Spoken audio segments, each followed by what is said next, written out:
Le bilan maïs 2010 français, il est finalement bon, malgré les inquiétudes qu'on avait et pour des raisons quelquefois paradoxales.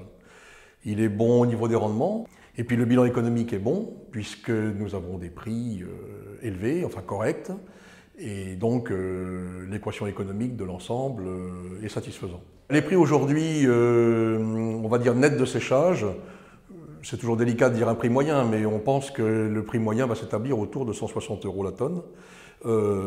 Séchage déduit, payé aux producteurs. Si on regarde la carte de France, on peut la diviser en 3 tiers. Chose inhabituelle, le quart nord-ouest a été affecté par une sécheresse profonde depuis le printemps.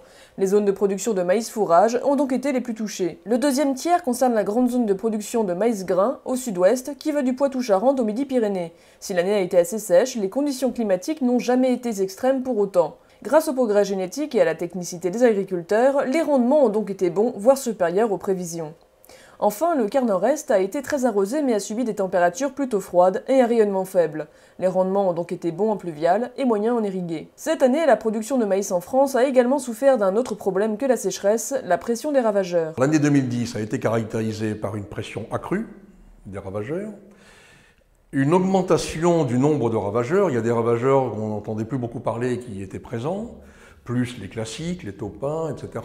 Et avec une combinaison, on a eu à la fois des ravageurs de sol en début de cycle et des foreurs en fin de cycle. Et c'est tombé une année où, pour des raisons au départ de campagne économique, pour des raisons réglementaires aussi, les agriculteurs n'avaient pas accès à toute l'innovation nécessaire à un prix acceptable.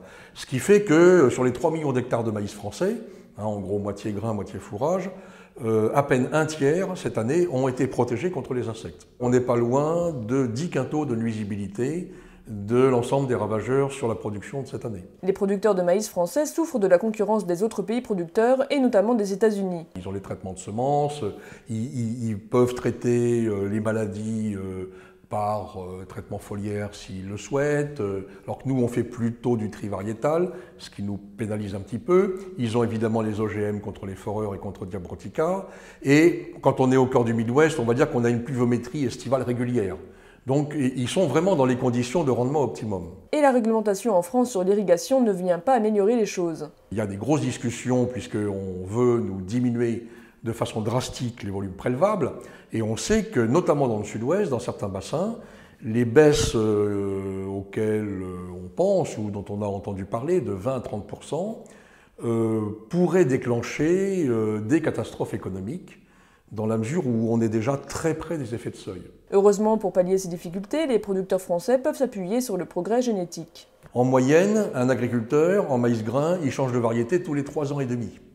Donc les agriculteurs sont très attentifs à choisir les hybrides les plus récents et les plus performants. Et c'est vrai que le matériel récent, depuis 4-5 ans, et notamment cette année, nous amène des gaps de rendement significatifs, surtout quand on est, et notamment quand on est sous contrainte hydrique. On a aujourd'hui du matériel qui a une robustesse remarquable vis-à-vis des contraintes hydriques. On est très loin